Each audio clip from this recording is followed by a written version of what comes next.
Now I'm just going to go through two scales that you need to practice every day if possible between now and your exam. First one is D major scale. D major has F sharp and C sharp. F sharp and C sharp. So the right hand start in the middle of the keyboard, 3 fingers, then a turn, then the C sharp, then a turn. So you do your turn in the right hand after every black key, apart from the top one. Then 3 on the F sharp and 4 on the C sharp. Okay, the left hand, F sharp and C sharp. F sharp and C sharp. Doesn't turn in the same way as the right hand, so we don't have that. Thumb on the D, thumb on the A. Okay, so it's important that you use either hand, but do both hands, and that's D major scale. The other scale that you slip up on is F major, and I wouldn't be surprised if they ask this one in the right hand because it's different to the other scales. So in F major we have B flat, okay, and it's always the 4th finger on the B flat. Okay, now watch this fingering because it's different to all the others. So we have 4 fingers, then a turn to the C.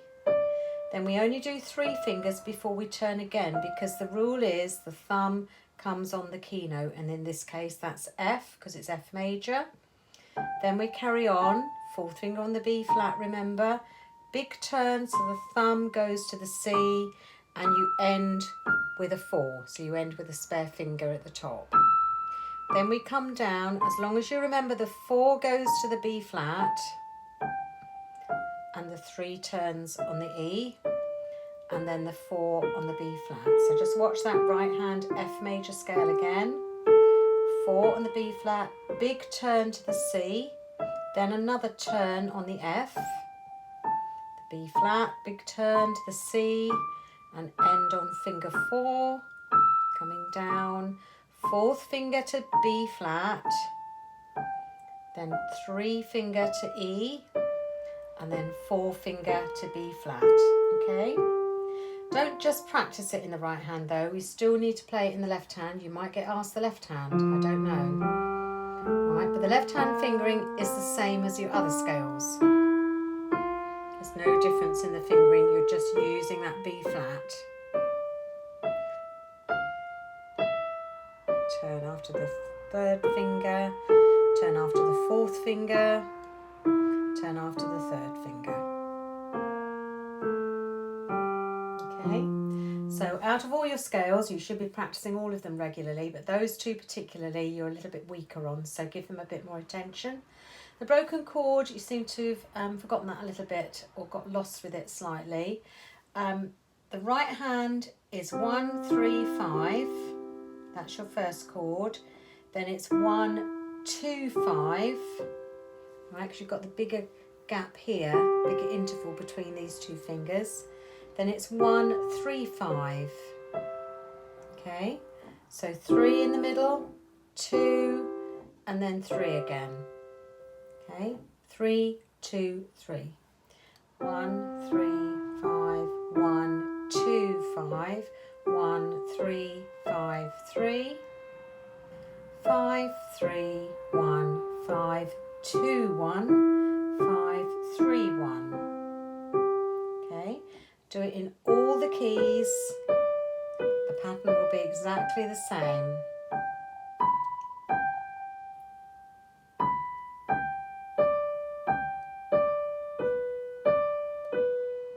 Okay, now the left hand, you seem to be better with the left hand than the right hand.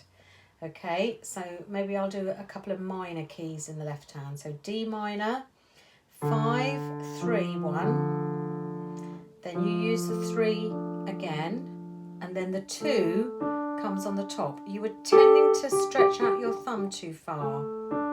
Look at the distance between these 2 top notes. There's only 1 key missing.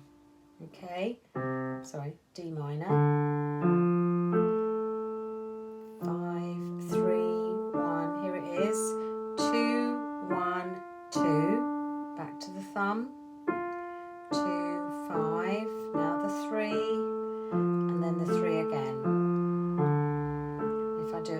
A minor, 3, 3. This is where the wider stretch is. And then it's a small interval at the top. So watch out there. So 2, then 3, and then 3. Okay, so really have another look at that fingering to make sure you're getting that right. The other thing I'll just look at is the sight reading. Okay, so you can practice some sight reading at home as you've got the book. So if we take a sight reading, for instance, if I'm looking at, let's find one that would be helpful, number 20, all right, 20, which is on page 5. Now the first thing you do is you identify the first note in each hand, okay? First note here is D with my 5. The left hand starts on G with a 2, okay? That's the first thing you must do. Don't sit there with just your hands on your knees, all right? Get your hands on the piano, identify the first note in each hand with the finger that it tells you, okay? When your fingers are there, you can have a look at what fingers you're using, because you'll just use the 5 fingers. So make sure you've got a finger on every key, all right, around the note that you've found. Then you look at the key signature now. In this one, there's a sharp, and one sharp is always F sharp. If it was a flat, one flat is always B flat. So make sure you know that first. So in this one, it's one sharp, so it's F sharp. And I'm going to look at what notes I've got here. In the right hand, I'm not on any F at all. So I know I'm not going to play F sharp in the right hand. But in the left hand, my third finger is on F. So I know that finger should play F sharp. Okay? The only time you wouldn't use it is if there's a natural sign in the music. But I'm not sure if you get natural signs in grade 1 sight reading. I don't think you do. All right, so straight away I found where the F is.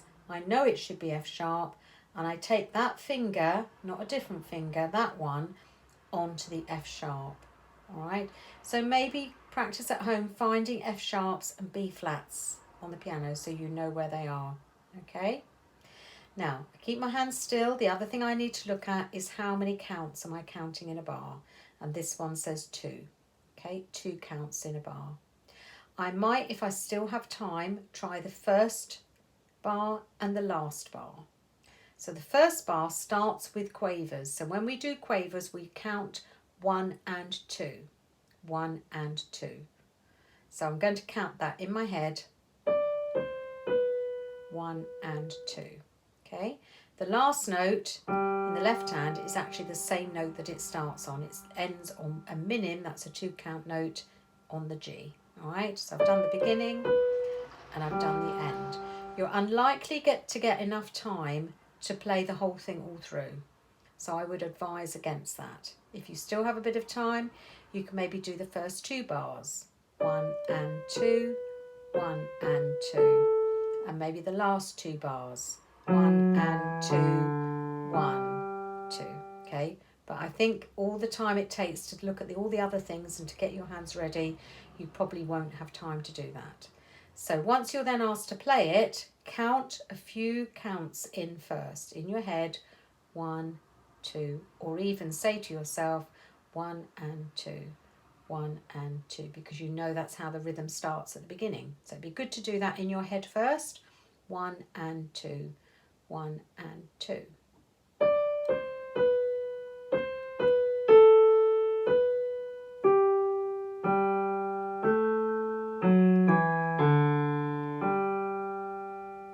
Okay, and the most important thing is that you keep going. Even if you go through a wrong note, you keep it going and you try to keep the counting going. I'm going to play it again and I'm going to play a few wrong notes.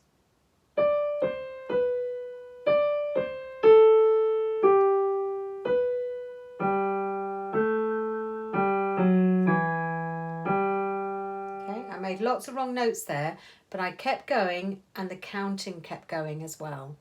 And I would still get a reasonable mark for that because I got the counting right. Okay, counting is what makes sense of music. If you play lots of notes with no counting,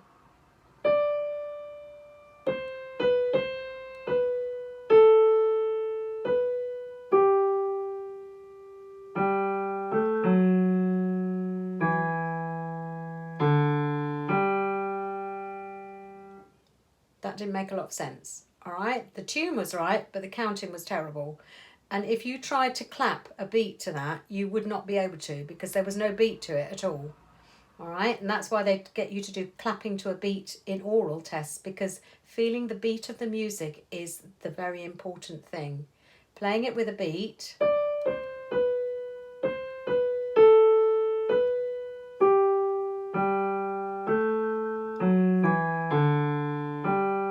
Okay, I can feel the beat.